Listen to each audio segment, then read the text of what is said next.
Hi everyone, Stepan here. Today I'm going to show you the Sicilian Wing Gambit and opening I've faced several times in my training games and in my online games when I play the Sicilian.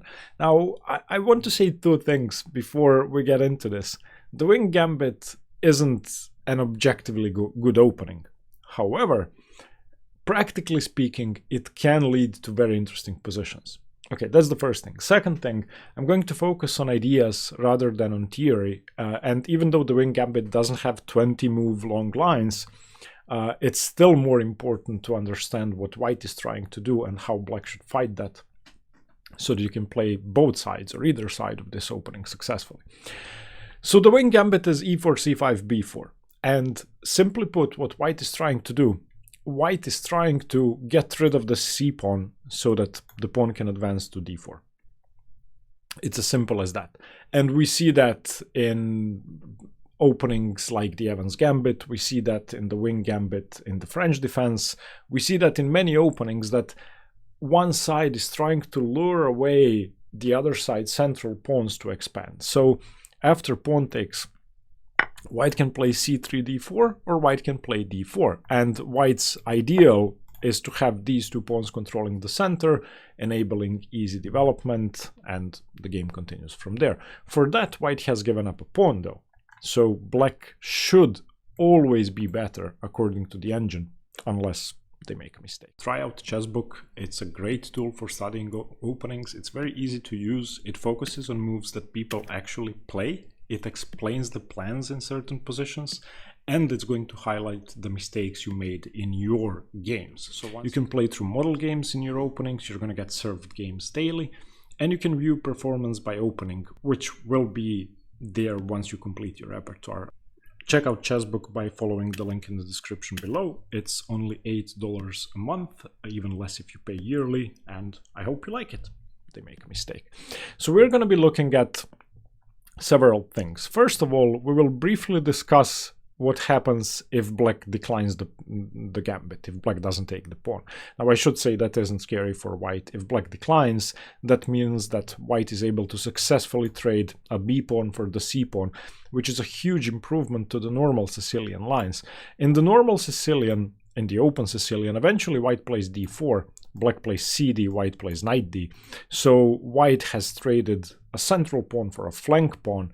In the Wing Gambit, if it's declined, then, we trade a b pawn for the c pawn, and that's a huge improvement. So if black doesn't take, white is always slightly better. So we are going to focus on taking, and we are going to be looking at several different variations for white. Now, I assume that most of you play the Sicilian with black and don't play the Wing Gambit with white. So I'm going to try to show you what to do against each of these. We will be looking at a3, which is the main move, sort of Evans Gambit style, just getting that pawn off the board and offering another pawn in order to speed up development. And after a3, if this is taken, then the knight takes, and obviously all the central pawns can now advance. White has two open bishops, black has no development, and the only piece that can move out is the queen.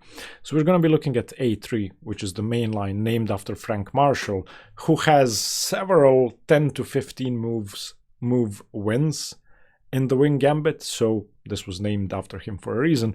We're also going to briefly look at bishop b2, which is the Abrams variation, and we're also going to have a look at c4, which isn't good.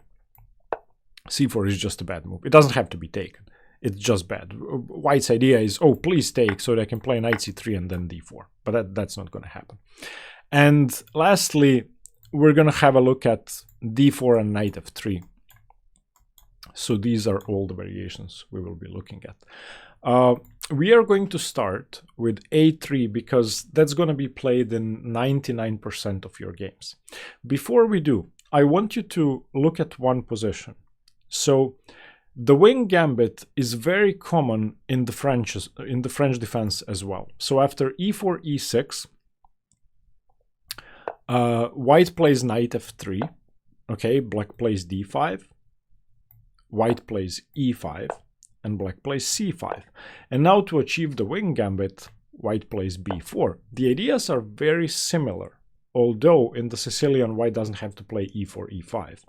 So after cb4, white still plays a3 and the game continues. Now this is separate theory, but we can reach this exact position from the Sicilian Wing Gambit if white advances with e5. However, if that happens, black isn't obliged to play the move e6. So in my opinion, the Wing Gambit works much better against the French because this bishop is shut in and black doesn't have the option to play something like bishop f5 going into the Caro-Kann, the advanced Caro-Kann, a pawn up. So against the French defense, the same idea is way more effective. Now, let's look at a3. So e4, c5, b4, black takes the gambit. a3. Oh, before we do that, let's just look at the ways to decline the gambit. Excuse me, I forgot about that. So e4, c5, b4. The most common way to decline the gambit is b6, but that's not good. We just trade. Takes, and knight c3, and white is perfectly fine. White is going to be first to occupy the b file, and after knight c6, you go rook b1, you have a better rook, you have a better bishop, you have a slight advantage simply because the bishop cannot come out to a6, the rook cannot come out to b8, and even though the structure is symmetrical, it's just white is faster. So b6 doesn't lead to that pawn imbalance I mentioned, it trades the b pawn for the b pawn. Another way to play is to play e5, but again, that's just not good. I mean, here you can take on c5 and trade your b pawn for the c pawn, but that develops the bishop. So I actually like b5 here, followed by knight c3, defending both pawns. Again, white should be slightly better. And another variation is d5, but this we can just take. Queen takes is normal, and now knight f3, and then an eventual c4 is going to give white perfect equality. If black decides to take now, then we are transposing to the accepted gambit.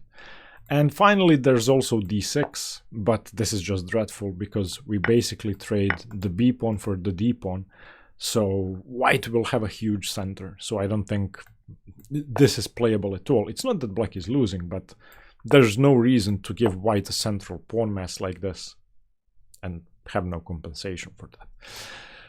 In short, when white plays b4, black should accept the gambit. So c takes b4. And let's look at the Marshall variation. So the Marshall variation is probably the most challenging variation for black to face. And black has several options, although one of them is by far the most popular one, and that's playing d5.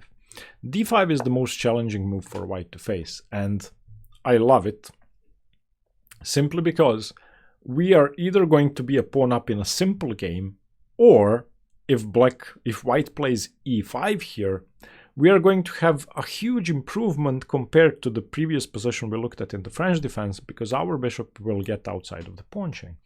Most people will play e5 because they want a complicated position in which they have pawns on d4, e5, bishop on d3, checkmate, Greek gift, we've given up a pawn, chaos on the board, blah, blah, blah. However, if e5 is played, we don't have to play e6. Going into that French structure we looked at, that would be a transposition to a French wing gambit. Instead, we go knight c6, we target the pawn. Okay, white defends the pawn, and now many people have made a very significant mistake here of playing something weird, like b3 or e6 or f6. No need for that. You can get a huge advantage with a very simple attacking move, queen b6. And after queen b6, we are on the d4 pawn. White must react. Knight f3 simply doesn't work. If knight f3 defending the pawn, then bishop g4, and you're forced to defend again. And now if bishop e3 defending, we play e6. And notice how the bishop isn't on c8. So now we have an advanced Caro-Kann structure. However, black is up a pawn. An advanced Caro-Kann structure where black is up a pawn is huge. I've played this with black a million times, but I wasn't up a pawn. This pawn was on c6 or on c5, and white had a pawn on b2. So that doesn't work. So after e5, knight c6, d4, queen b6, most people are going to play bishop e3. And how we simply go bishop f5. Now this is a very typical advanced Caro-Kann. And after something like bishop d3 takes, queen takes, e6, black has normal development, knight e7, knight f5, bishop e7 castles. There are no tricks on h7. We're still up a pawn. If white ever takes this, then you could expect a position like this, but that's fine. So what? We're up a pawn. So e5 isn't really a good move in my opinion. If white plays e5, as black, you should be fine. Just remember not to go into a bad French. Which is why against d5, the best move is e takes d5. And this is very, very close to equal. And this is a rare case in the wing gambit in which white is close to equal. Now black has a couple of options here. You can play knight f6, but queen takes d5 is the best move. Since knight c3 isn't an option, white cannot gain a tempo on the queen. So knight f3. And now you can play e6 or e5. e5 is more aggressive and more common, but e6 is way more solid. And you'll have a way to develop your bishop eventually. You can either play bishop d7, bishop c6, or b6, bishop b7. So e6, I think, is the more solid option. Something like this. Knight c6, castles, bishop e7. Just very safe development where you're up a pawn and not much is going on. Most people, though, prefer the move e5. And e5 is kind of tricky. You take on a lot of responsibility here, which is why I wouldn't advise you to play e5. And if you turn on the engine here, it actually says equal, which is very rare. Now, white doesn't have to play bishop b2. White has several options. But white equalizing means you have misplayed something. In fact, most people play c4 here. And black usually makes the mistake of playing queen e6. Black should go queen d8, just a safe move. And yeah, white is perfectly fine. d4 is coming. We're going to be able to develop. No good. On e5, people also play a b4. And after bishop b4, they play c3. Once the bishop moves away, they now go knight a3. And the idea is to play bishop c4, gain a tempo on the queen. Another way to punish e5. Again, I'm not a big fan of this. So if as black on d5 you face the move e d5, you should take with the queen, and on knight f3 you should play e6. You take on a lot less responsibility. You're going to be up a pawn, and it's just a very, very pleasant position. Very pleasant. I mean, you could even take on a3 at some point. This is just safe. Okay. Now, black doesn't have to play d5 against a3. There are other options. And since I usually face this with black and I don't play it with white, I would recommend that you just stick to d5, what I showed you first. Everything else is much scarier. Let's look at e5 first. This, I call this the fried liver Sicilian, because we have basically transposed, or we are going to transpose, into a fried liver attack where white plays bishop c4 and knight f3, knight g5. So this is an e4, e5 structure. The pawn has been dragged away from the c-file. In fact, this doesn't really matter at all, this feature of the position. So we are just going into a normal Italian now. If we disregard these two pawns, this is the Italian. Of course, white can play the Spanish as well with bishop b5, but most people are going to go bishop c4. And now after knight f6, knight g5, fried liver.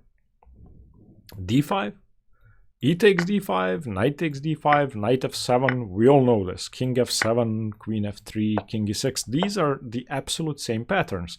The difference is white has bishop b2.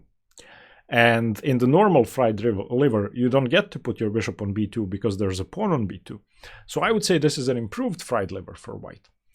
In short, against a3, do not play e5. Experienced wing gambit players are going to go into the Italian game and they're going to have a much better position. Another variation I think is kind of suboptimal is ba3. This is called the Carlsbad variation, and it speeds up white's development. Knight a3. Of course, white doesn't take with the bishop because the knight has to be developed. The knight supports c4, the bishop will go to b2, and then d4 is going to happen. So d6, d4. Look at white's center. Look at white's development. Knight f6, bishop d3. White's main idea in these positions is an eventual e5 followed by queen h5 and absolute chaos. So something like knight c6, c3, g6, knight e2, bishop g7, both sides castle. Black is fine. But I think there's compensation for white because white's position is easier to play. You can play this with f4, you can play this with h4, you can play this with f3, g4, you can play this with d5 or e5 or c4 or rook b1. There are so many options for white. And white's play and black's play is extremely limited. What I would be struggling for a plan here with black. So even though black is fine, I would recommend that you don't play b takes a3. Just don't take the pawn. Be content with being up a pawn and continue developing. Okay, one more option is e6. I don't think e6 is a great move. White can now just take ab4, bishop b4, and then c3, d4 comes with tempo. So there really is no need to allow this. You're still up a pawn, but you just gave white c3, d4 with tempo. No need to do that. So e6 I don't think is a good move.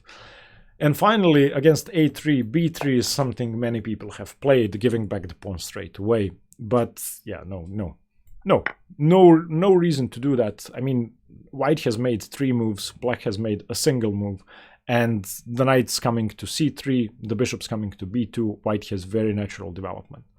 So I would say that this isn't good. Going into a position like this one seems very good for white. So, in short, a3 should be the best line for white. Black should play d5 against it. White shouldn't go e5 because black can get an advanced Caro-Kann pawn up. Instead, white should take on d5, and then black should take with the queen, play e6, knight c6, and continue developing without overextending. Okay, let's have a brief look at the alternatives to a3, because you are going to be facing them. So, e4, c5, b4, the wing gambit, c takes b4. What if white doesn't play a3? White can play bishop b2. This is the Abrams variation. It has been played about 20 or so times. Black is of course better, and if you turned on the engine it would say minus 0.6, which is huge. Once again, black has several different ways to play. The most common move is d5, although people have played knight f6 and d6. I'm going to just recommend a setup here that allows you to keep a permanent advantage, and that's e6. You're going to play e6 and delay d5. You're going to play this like it was a Khan or Taimanov, but there's no need for a6 because there is no knight on c3, there is no knight b5, and there is no pressure on the d6 square because we have a pawn on b4. So we play a Khan or a Taimanov without having to play a6, which is a big improvement. So white, let's say, plays knight f3, knight c6, okay, a3 challenging the pawn, we don't care, continue developing knight f6. e5 is never a big deal because we have knight d5 and c4 cannot be played without trading off a pawn. So for example, e5, knight d5, ab, bishop b. If c3, we can just drop the bishop back, eventually play d6. If c4, then knight d7. No issues here, permanent advantage to black. So against bishop b2, just play e6, develop your knights to c6 and f6, and wait for white to overextend. If they don't, you're still up a pawn. Okay, next variation is c4. So black takes the pawn on b4, white plays c4. This is the Saint-Tessier variation. It's obviously no good. It makes very little sense to me. Black can now play e5 and just prevent d4. If white doesn't fight for d4, you can prevent d4. And we're talking about a completely different structure compared to the previous lines because there is no c3 anymore. So e5 makes way more sense simply because your knight is going to be sitting on d4 forever and it cannot be dislodged. So against c4, don't take the pawn. Taking is exactly what white wants. White wants you to take en passant, then they take, and then something, and d4, and so on. And white obviously has a lot of compensation for the pawn. Broad center, lead in development. So against c4, just go e5. And there really is no way for white to equalize. White is down a pawn and positionally much worse. So knight f3, bishop c5, controlling d4. We even have ideas like queen b6, forcing d4, forcing white to give up a pawn. So this is just crushing. d4, ed, ab, bishop b, bishop d2, knight c6, up a pawn, better position. No need to look at this. The two final moves I want to look at are d4 and knight f3, and they are very, very sensible developing moves. d4 is actually the second most common move. Unfortunately, black can fight against this straight away. Black can play d5. And now we are once again in the same sort of position that we had after a3, but technically black is down a tempo compared to those lines, because against a3 black didn't take, black played a useful move. So reserving a3 I think is a good idea for white. So once again, if white wants an equal game, they're going to take on d5 and try to equalize, and they may be able to equalize. E takes d5 is the best move, and it's very, very close to equal. White is going to recapture with the knight or with the queen, doesn't really matter. a3 in fact transposes to the line we looked at in the Marshall variation. So most people are just going to go e5, and once again we are entering the same position, the same structure, the same advanced Caro-Kann line where we are just up a b pawn.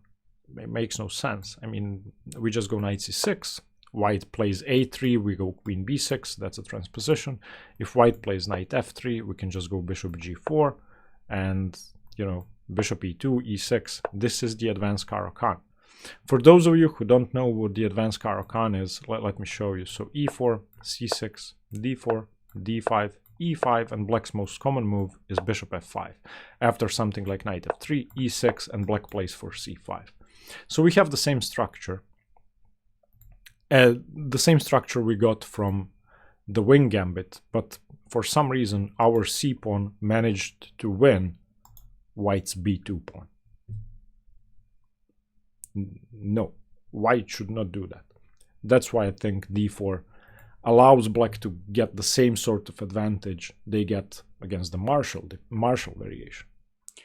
And finally, let's briefly look at the move knight f3. So knight f3 prevents e5. I believe that's sensible.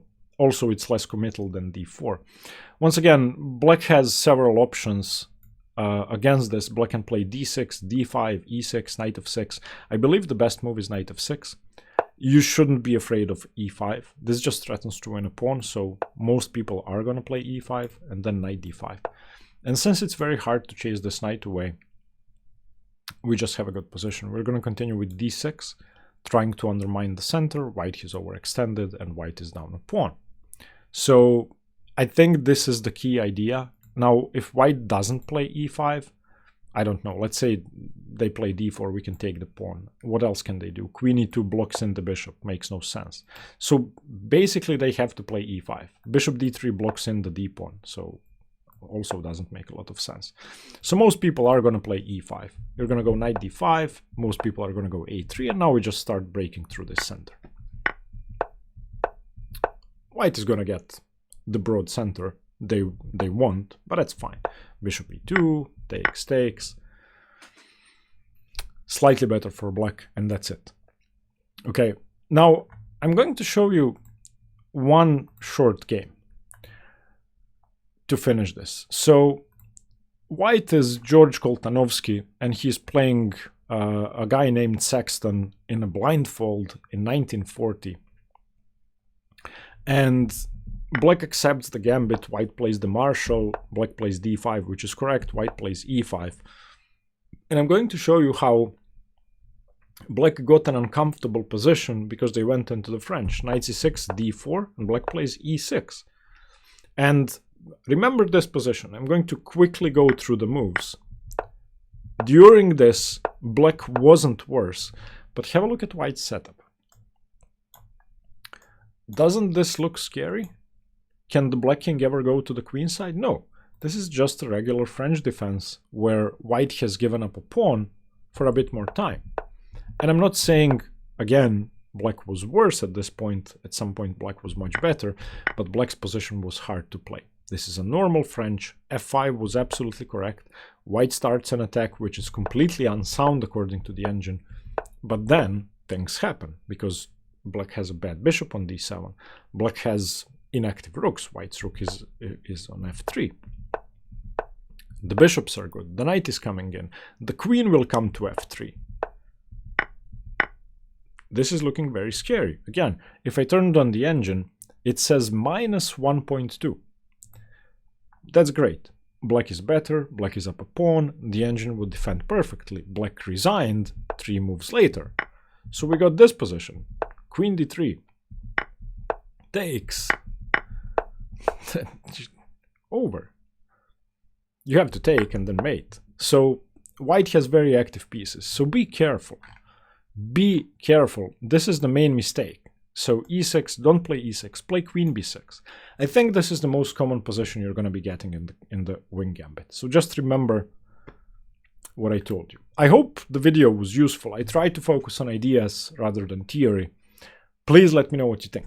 Stay tuned for more chess. Bye-bye.